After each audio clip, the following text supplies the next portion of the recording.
Hi, and welcome to Speaking of Spirits. This is Colleen O'Hara with Pocatello Paranormal Research. And joining me on tonight's broadcast is Tim. Well, hello. I am Tim. And we have the local team here in Pocatello called Pocatello Paranormal Research. This is our third podcast, and I wanted to thank everybody who's been listening to our podcasts. We've kind of hit a milestone with the downloads on the last podcast. So tonight we're going to discuss local hauntings, local places we've investigated. We have a lot of buildings in this area that we've investigated or would like to investigate. So we're going to kick it off tonight and talk about one of our favorite spots, and that's the Enders Hotel in Soda Springs, Idaho. And we've investigated the Enders Hotel twice now. And I find that hotel to be one of the most paranormally active places around. It has just about every kind of haunt that you can think of in that building. And all 3 floors are very active. Well, actually, I guess 4 floors if you think about the basement. It's never fails to produce results. Any time that you walk through the door, you're going to experience something in the hotel. What were your thoughts the first time you walked through that door? Well, I'd been in there many, many times. When I go through that area for work, I would stop in there and eat. And occasionally I've walked up to through the hotel to the 2nd and 3rd floor and just kind of look around because they had it set up kind of as a museum in part of the hotel. And it was fascinating. Feel like the hair on the back of your neck could go up in certain places. You'd feel tingling sensations, heaviness in some rooms. Definitely the feeling of being watched in a few areas. Just about every experience that you can think of, that's an experience that comes along with investigating a paranormal building, you will have in that building. And we've heard from a lot of different people who have either worked there or have been guests there. It's a very, very active building. I used to work for Food Service of America, and of course, my attention was always on the food that I was delivering to that place. But when I was there, I really didn't feel anything. So I was, again, focused on my job, so I wasn't really open to anything. That's why I was so surprised when you said there was so much activity and the things that we caught on camera that I was surprised to see. So I am pretty surprised by the end. I was fairly surprised by the Enders thing. That's why I mentioned when you first walk in. Do you think that you have to be open and looking at the Enders place, or do you think it's always on? I didn't know much about the hotel the first time I walked in the door. It was just it was a place to eat, and I had lunch there. So I really didn't have any, preconceived notions about the hotel. I had heard some rumors, but I hear rumors about a lot of different places. For me, I can sense things pretty quickly when I walk through a door. So for me, the building turned itself on immediately. Yeah. I don't know if that's because I've been in this field for so long that I'm hoping that that's what happens when I walk through a door, or if, or if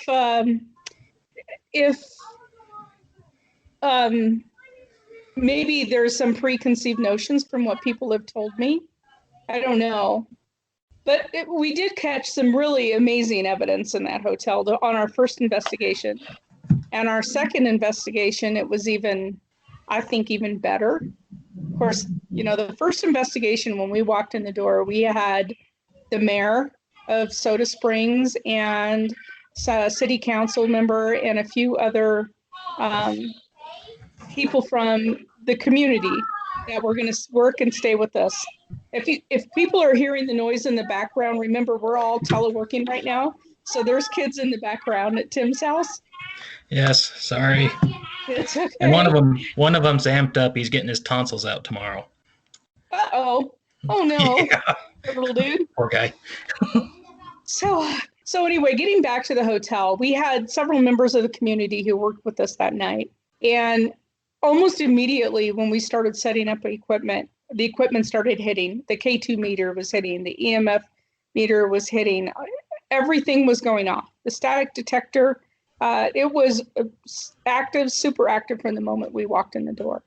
We did stay the night in the hotel that night, and people had experiences in their rooms at night to the point where they left very early in the morning. I wasn't aware they left. I was on the third floor with the rest of the team, and I didn't know that they'd left. In the morning, we kind of reconvened.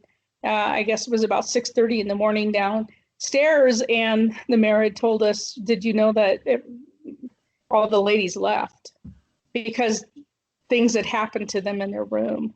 So it was kind of a wild night, and that was the very first time we got 3 human shape apparitions with our thermal camera, and that was in the basement of the Enders Hotel.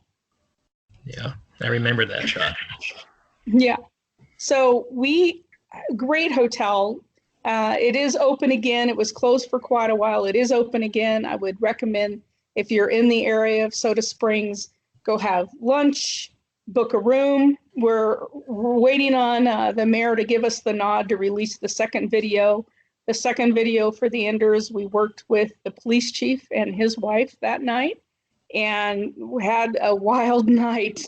The police chief pretty interrogated the bad guy. Well, I would say the bad guy. I mean, the guy who we believe caused some of the negative hauntings in the hotel. The police chief interrogated him, and when he started interrogating him, the equipment started going nuts. So, yeah, we're waiting to get the nod to release that video to the public. But a great place. How about you? I'm sure what do everybody's you think excited to see it. Yeah, definitely. Especially in Soda Springs. Every time I go through there, they're like, "Hey, we see the video." But Tim, when you think of local haunts, what comes to mind for you? Well, a lot of mine were experiences when I was young at different places. I think I mentioned before in the podcast the Stanrod House.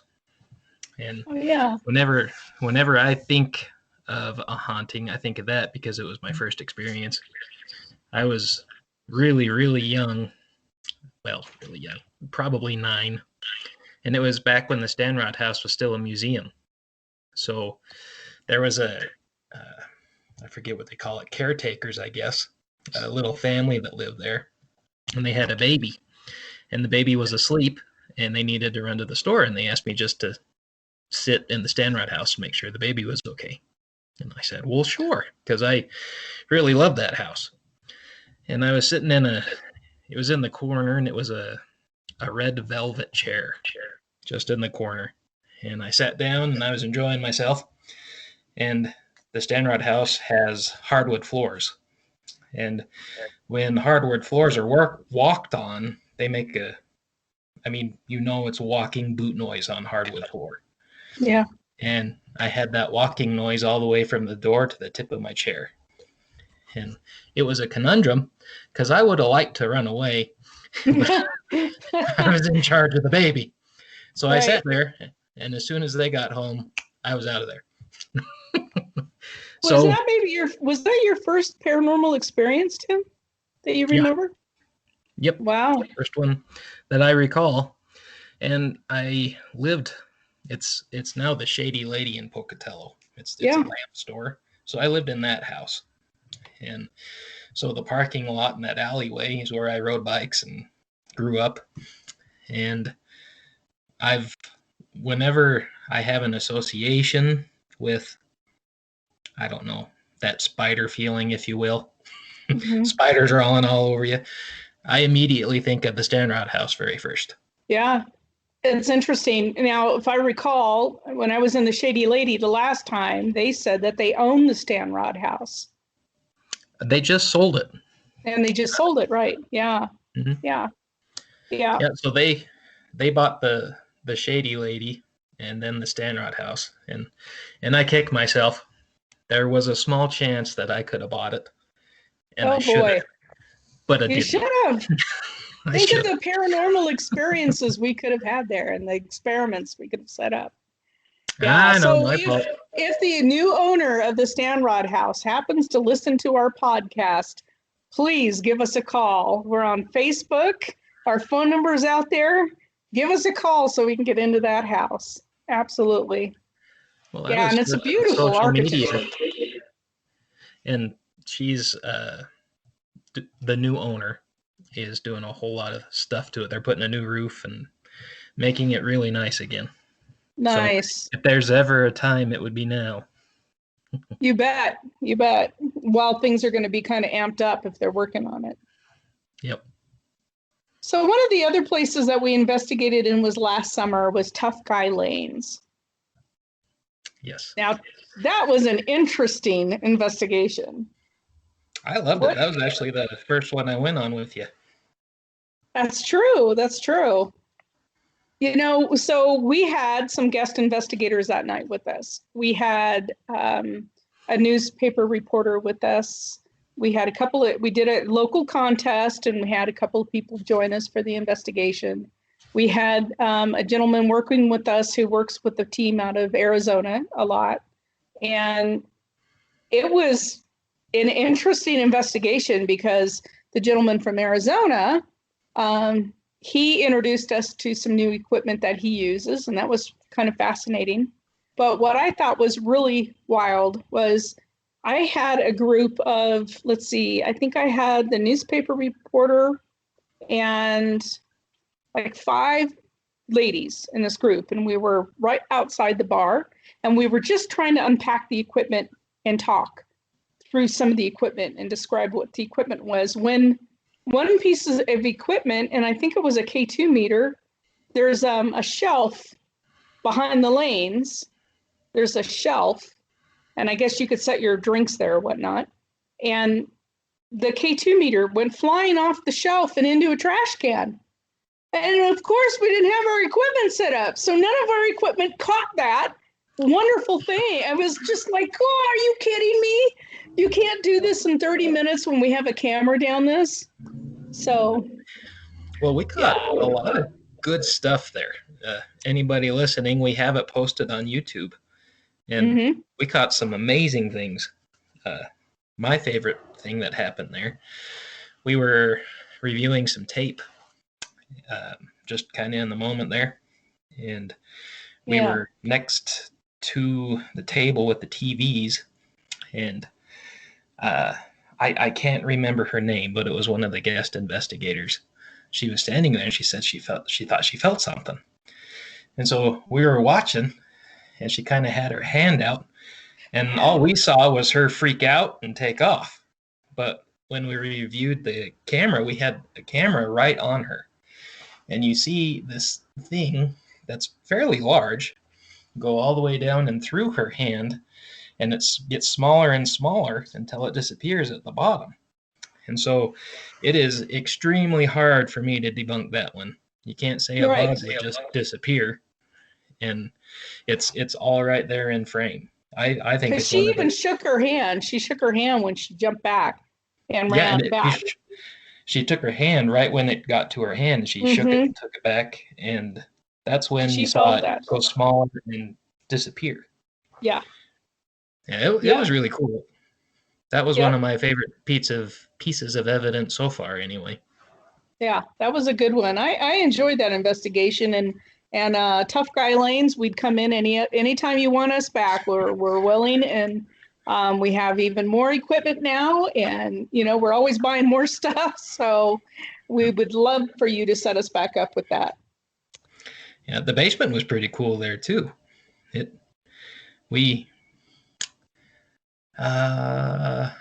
I can't remember the name we got.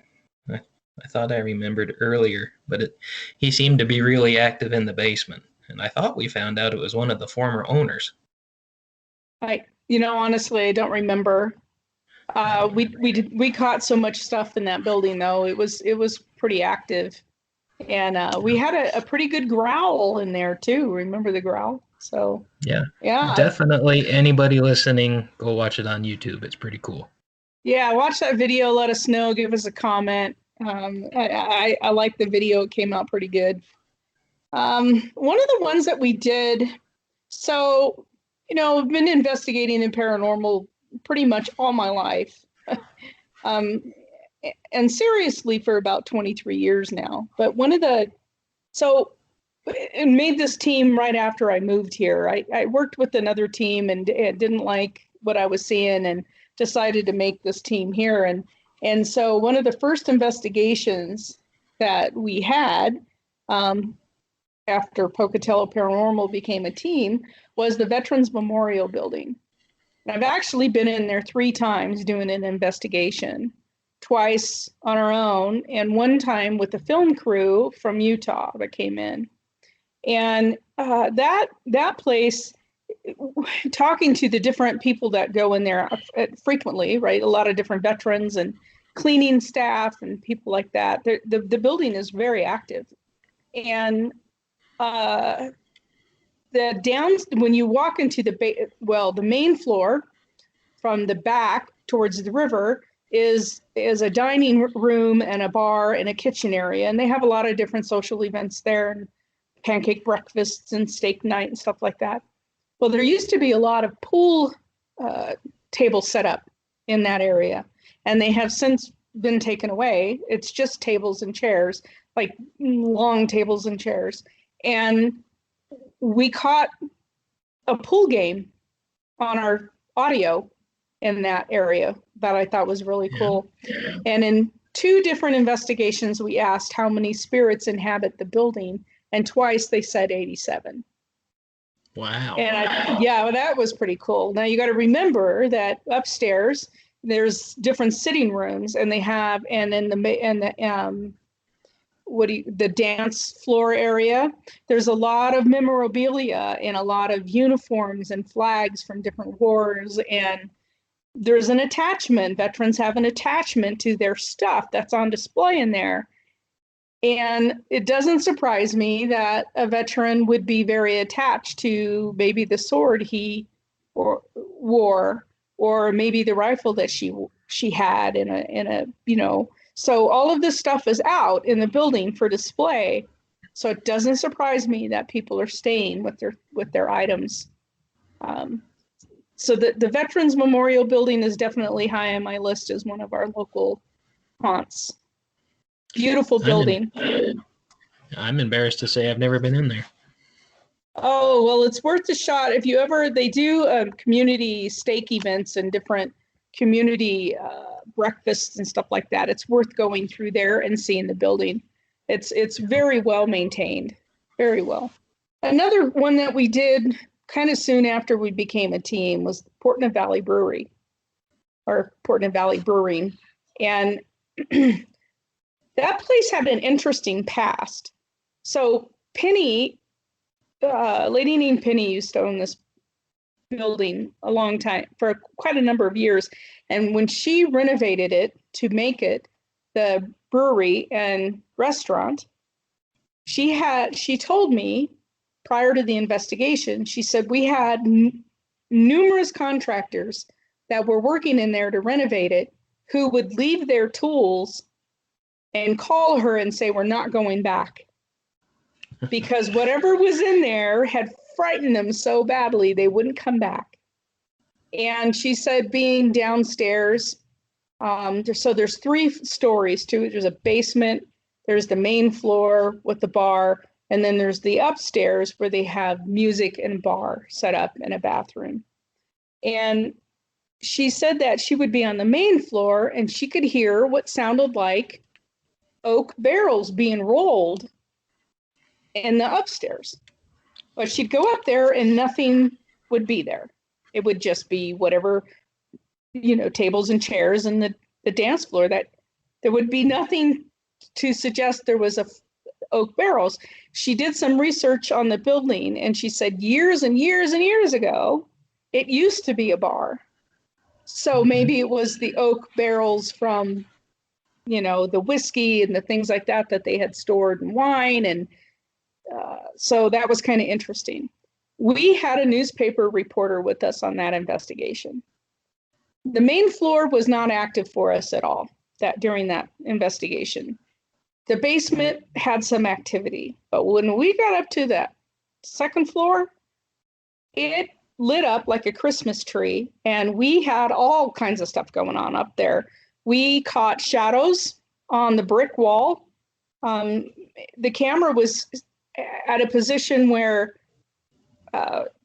when the shadow occurred on the brick of a human, the camera's tripod was set up all the way against the wall. So there was nothing that could have been behind it to cast illumination from behind the camera to cast a shadow of one of us walking. And then we could catch the cameras in each other's field of vision to rule out the fact that it wasn't one of us. It was a shadow. It was definitely a shadow. One portion of the team was doing a flashlight in a EVP session. And when they asked for the flashlight to turn on, not only did it turn on, the table started moving a little bit and the flashlight rolled.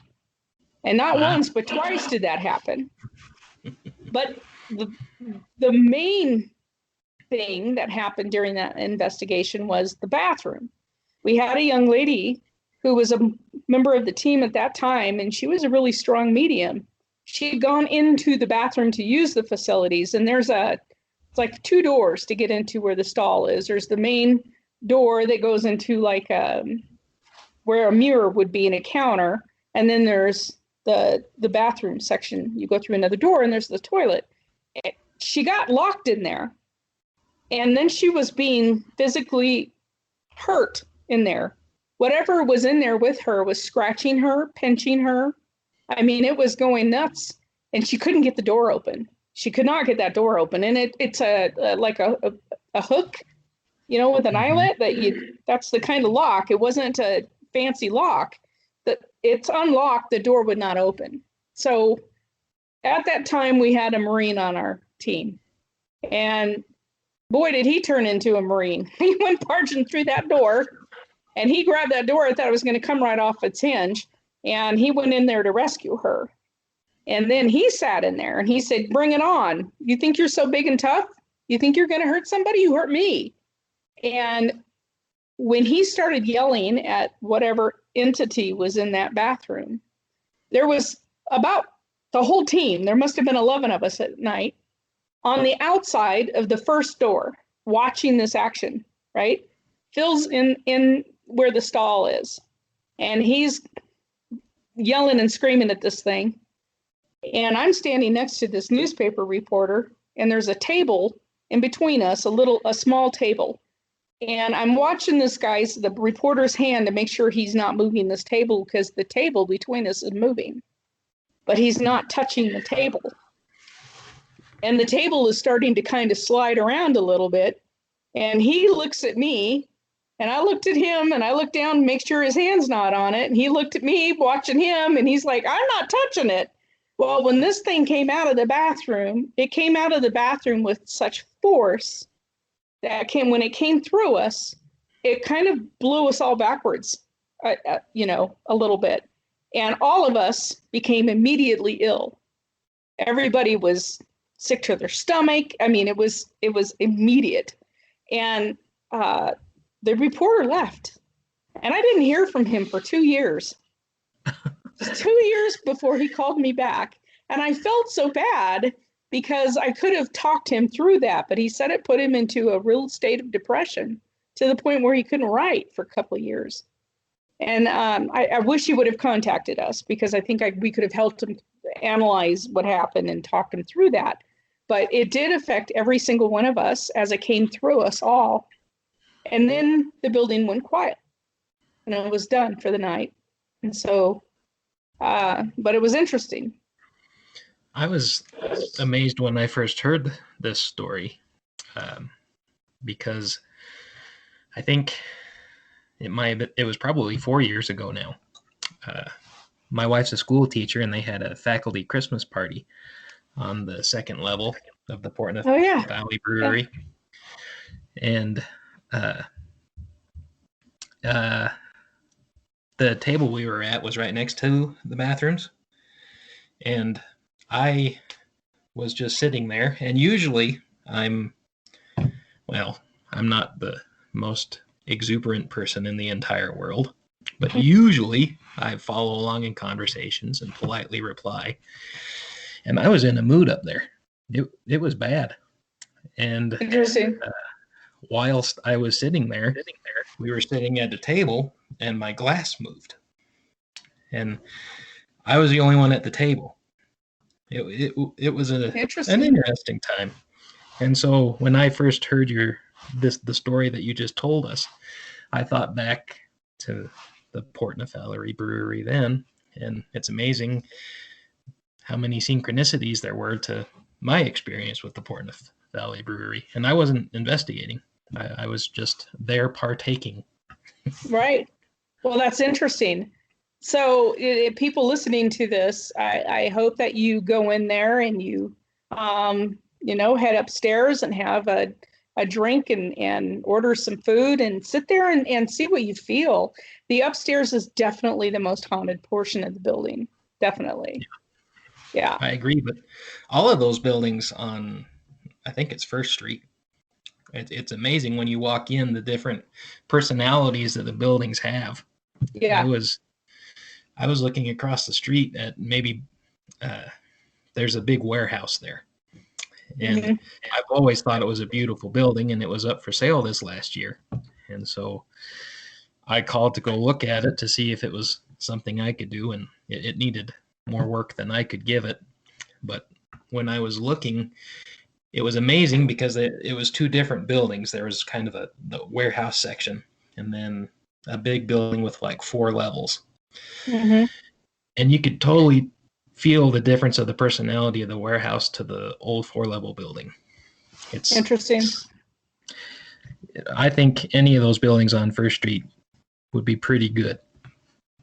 Well, I went through, when I first moved here, I think the easiest way to find the history of a town, so I moved here almost 11 years ago, was to start reading the microfiche in the library and looking for different things. Back in the day, they had fenced that area off, and it was actually called Fence City, that portion of First Street for several blocks. I think it was First and Second. They fenced it off to keep the good people of Pocatello from wandering into the unsavory neighborhood of brothels and gambling, and they actually did public hangings on First Street. Mm-hmm. Basically right across from Portneuf Valley Brewery. Yeah, that building. Yes, that's one of the reasons I wanted to go in. Yes. So that's where they did a lot of the public hangings. I don't know if they moved it around, but from the microfiche that I read, the public hangings were pretty much right there at that location. So, an interesting place. Now, my friends owned the warehouse on the corner, and they had renovated it, and there was their home. It was beautiful inside. And I'm willing to bet that they had their share of activity in that place. So yes. I know I have been in there a couple of times before they sold it, and there was definitely some stuff going on in there. So another one of my favorite places, and I've talked about it frequently, and it's not local to Pocatello, but it's over by Twin Falls, Kimberly area, and it's called the Stricker Ranch. And the Stricker Ranch is owned by the state. And the state asked, at the time we had both teams, Magic Valley Paranormal and Pocatello Paranormal Research. And we came together for kind of a publicity thing for the Stricker Ranch. The Stricker Ranch on Halloween every year does kind of a spooky thing out there. It isn't a spooky setting. It sits all by itself out in the farmland, and it's a beautiful place. And there used to be, it was a stagecoach stop, They had a general store. They had the livery stable. There's a cemetery out there. There might have been a few other portions to the ranch that I don't remember, but those are what comes to mind. So they invited us in. It was like June or July to do the investigation so that we had enough time to get the review done and get the video done for Halloween. And for 2 weekends, we went out there Friday night and Saturday night to do the Halloween event with them. That investigation, to me, was one of the best in that we had a historian work with us that night, and she was a historian that worked at the Stricker Ranch. So she knew the family history. She knew the family dynamics of the Stricker family. She knew all of the like the personal things. They had the diaries of the Stricker family, and she'd read them many times. So she knew their personalities and who these people were. So we were up in one of the Stricker family's bedrooms, and he was kind of the black sheep of the Stricker family. And he had run away, and he was, he was kind of the bad boy of the Strickers. And we started doing an EVP session with him. Now, we had a camera system upstairs. We had the camera system downstairs. We had one investigator watching the camera system downstairs, one investigator watching the camera system upstairs. And then there was 3 of us sitting in the bedroom talking. And we were doing this EVP session. And I had asked the historian to, because the flashlight was being so interactive, we really thought we had Clyde Stricker with us. We really thought he was, so I wanted to trip him up. I mean, is this really Clyde? Because he was really hitting on everything that it seemed like it was Clyde. So when she was trying to trick him, he wasn't responding. So when she'd come back around and circle back around and ask something about Clyde, he'd respond. I'm watching the flashlight and the batteries are going dead. And I don't want to stop this interaction. And I didn't have another flashlight to do this with at the time. And I'm thinking, oh my gosh, what am I going to do? Because he is so responsive. I don't want to stop this. And I'm watching the batteries go and the flashlight's getting dimmer and dimmer. And then it went out.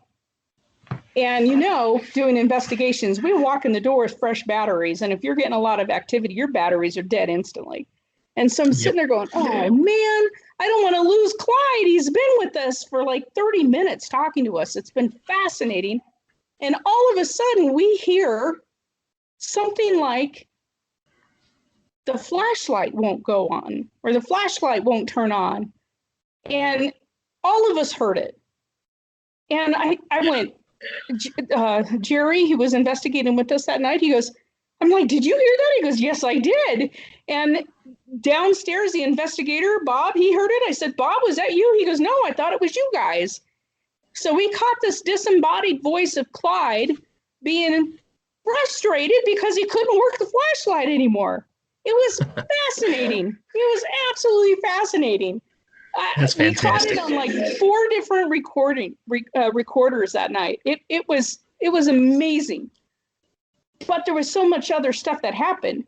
On the recorders, when we started listening to him after the investigation, it sounded like there's this gorgeous dining room, with the real high wood paneling and glass. It was just absolutely really ornate and beautiful. It sounded like it was being dismantled. Like somebody had a crowbar down there and just beating the heck out of the furniture. But when we were there, nothing. We heard nothing. You could have heard a pin drop in there. Lots of whispering happening, lots of voices, disembodied voices. We caught everything imaginable in there. It was really a fascinating place. So I highly recommend it. It is open to the public. It's worth paying a couple of dollars to go through it because your dollars go to maintain the site. Very, very active place. You don't have to go to Halloween to go in there and have an experience. And they did set up, during the Halloween thing, they set up some tricks to kind of give the public, because the public are expecting to be scared, right? So they had like people under tables and whatnot that would make things move. So I was stationed in the this dining room, this big ornate dining room, and you couldn't have candles in there. So we had like the little, they're like tea candles, but they're batteries. And we had them set up so that we had a lift light in there. All on this paneling, there was a ledge, and we had probably 30 of those candles set up in there. And the very last group that came through on the very last night, we were sitting there talking, and I talked a little bit about some of the events, and we had prepped them with the video before they came in. And all of a sudden, one of the tea lights went zip, and it flew off the ledge. And this lady started laughing. She goes, "Oh, that was pretty good. You got me." And I went, "That wasn't a gimmick." I said, "There's no fishing line on those things." So that was a pretty good way to end the night. That's awesome. Yeah. I'm sure she thoroughly enjoyed it. Yeah, I'm sure she did. One of the places we just did, and one of the is Rumors Pub. And I wanted to talk a little bit about that because you had quite a lot of experiences yourself in there that night, and what you were feeling, and your business was right next door to it, right?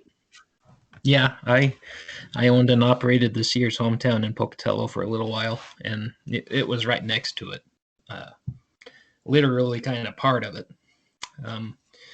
So the way that my store was set up, we kind of had appliances, and then in a completely different section of the building, we had tools and lawnmowers, lawn equipment. And the main section with the appliances, nothing. It was just a building.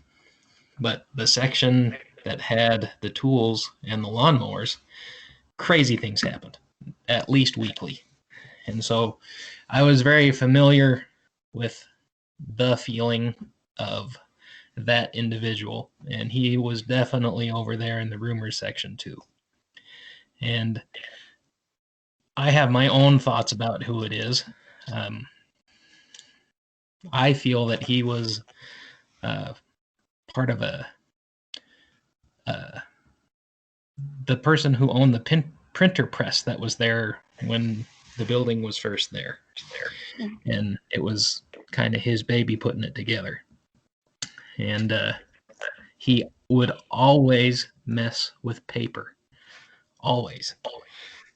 We had the prices that were paper, and they would be completely pulled out. We had cardboard that was secured, and that would always be pulled out. We had oil in little containers, and to me, it kind of looked like the toner, if you will, and those were always knocked over. So when we went to investigate the rumors portion, I kind of sat in the corner where the stage is for the performances. And it was kind of cool because whenever I was over there, I was working, and I very rarely had time to sit down. And so when I sat down over on the stage, it was almost like I could hear whispering, and more than once I had a sensation of someone flicking my ear. And it was the same kind of feeling of the person that was in the other side, and it was just kind of a cool experience. I really enjoyed the rumors area. I really thought that we were going to get a whole lot more evidence than we got from there, honestly. I don't know if it was just kind of like a personal experience I had there, because I kind of had the blood, sweat, and tears invested in the building. But we did get some really good ones. I remember the ashtray. Yeah. There was a lady sitting at the counter, and she had used the ashtray, but she had turned around and we were all talking, and the ashtray completely slid off the bar top and fell on the ground. That was probably one of the cooler experiences that I had at Rumors anyway. Yeah. I think you were a little closer though. Maybe saw a little bit more. Yeah, it definitely came off the bar on its own. Unfortunately, when I went back to try to put that into our video, there wasn't a clear enough shot for me to show to public that it wasn't a gimmick or that she didn't hit it with her hand. We did catch a mist behind the bar up by the TV, kind of like form and then go away. And so we're definitely invited to go back to rumors anytime we want to see if we can catch something again. And what we might do this time is go in on an evening where they're having a really quiet evening, and they'll just close the bar early so we can go in there and kind of roll through most of the evening. But yeah, definitely, it's definitely worth going in there to see what you feel. There's a lot of different places in the bar that you feel either like maybe something's trying to manifest but couldn't quite, like it didn't have the energy. I don't know. It was an interesting bar. And that's kind of the overwhelming feeling that I get there, and it's for lack of any other word, it's tired. Oh, yeah, that might be a good way to describe it. Yeah. So we also did the gun plant this summer, the Pocatello gun plant, and that has quite the history, right?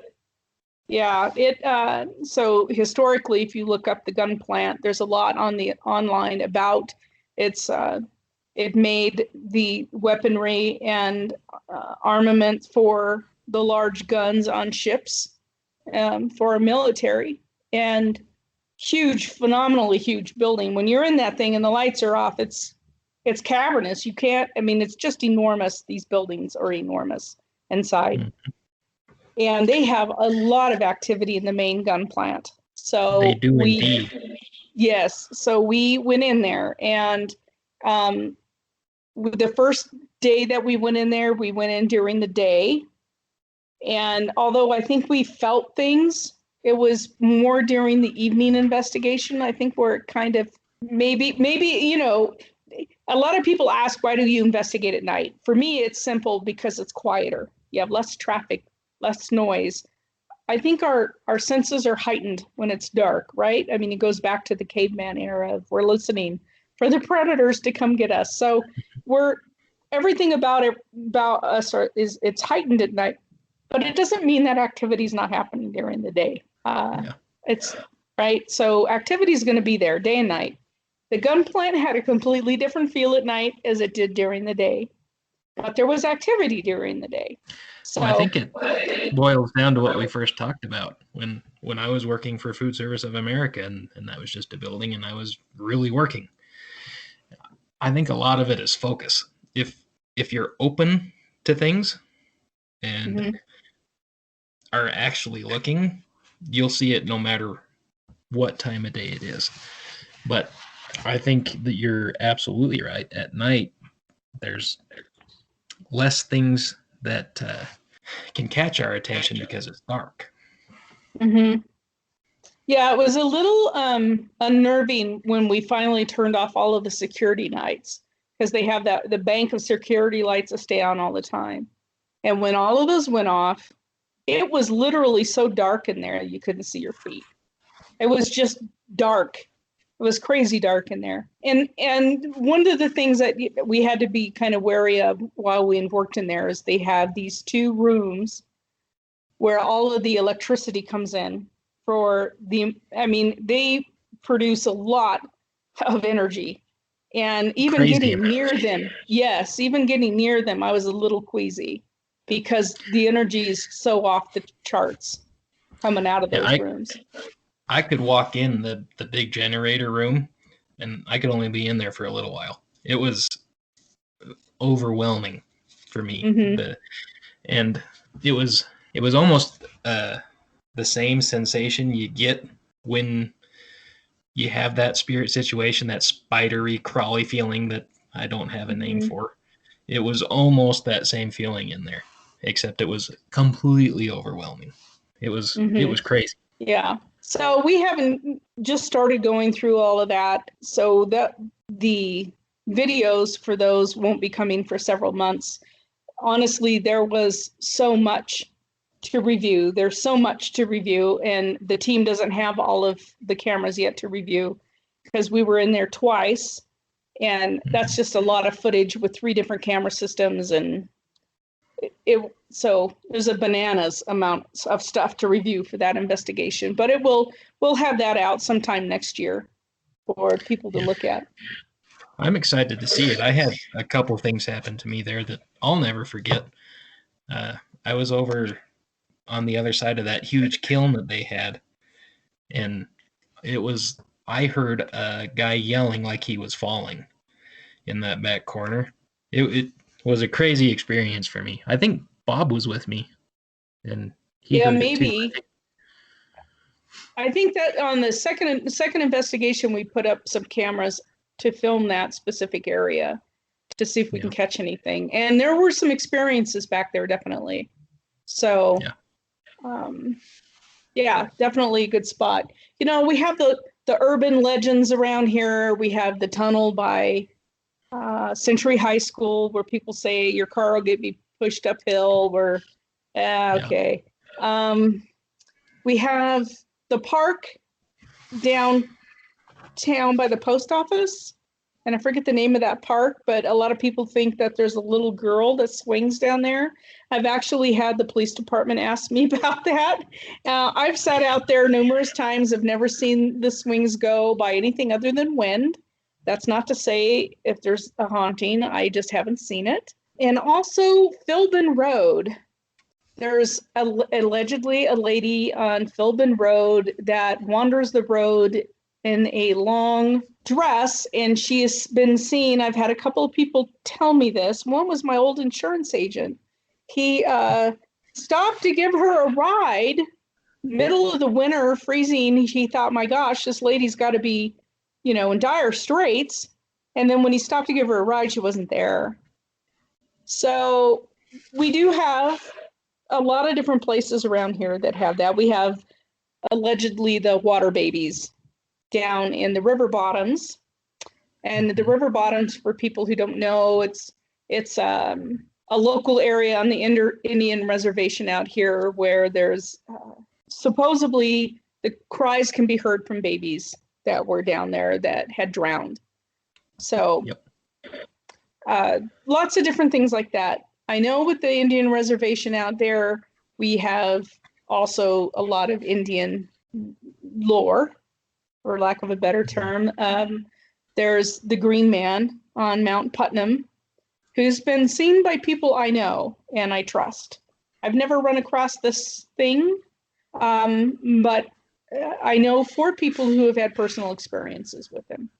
And it was terrifying to all 4 people. And 3 of the people I would not describe as people who would be terrified by anything they saw in the woods. They all hunt. They spend their whole summers out in the woods, I am not. So there's that. And also in Fort Hall, there's the dog with the human face that's been seen by numerous people. So that's anyway, an old Native American legend too, I believe. I think so. Yeah. And just, people know that there's a lot of different legends associated with all kinds of different cultures, right? And because the Shoshone-Bannock tribes are here, we do hear a lot about these legends. So I'm sure there's plenty of other local spots. And we do have our Facebook page out there, Pocatello Paranormal Research. So please, or speaking of spirits, if you hear of different places or if you have ideas for us to investigate, please feel free to drop us a line. One of the places that we didn't really discuss tonight was Cherry Springs, which is out kind of your area, Tim. Cherry Springs and Scout Mountain both have quite a lot of, and that might be one topic, or one of our next topics is I will bring up something that was related to me that happened on Scout Mountain, and more of Bigfoot UFO and kind of a mix of the two.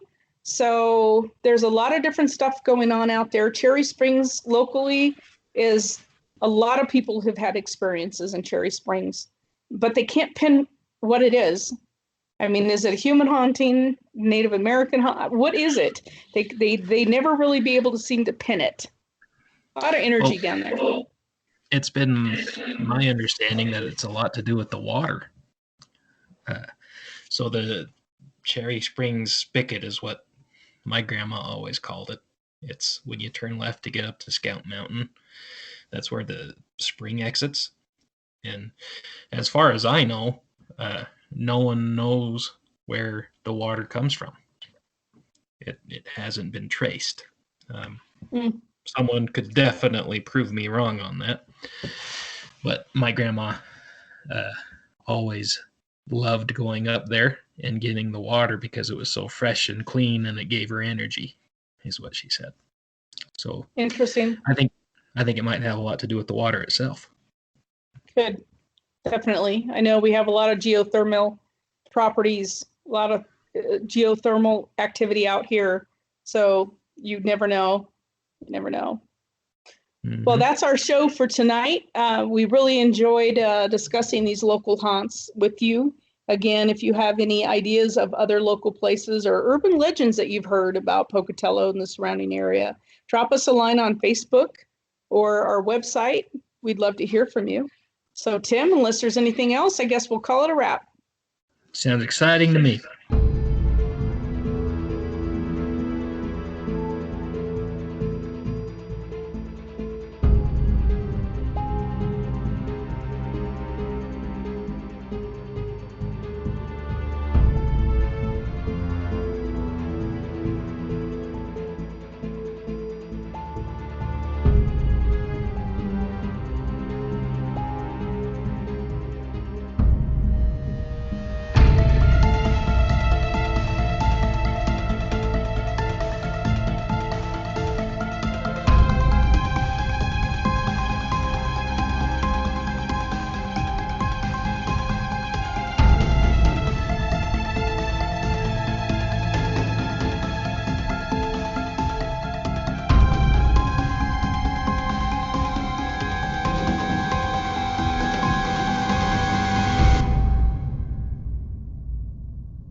Ha ha ha ha!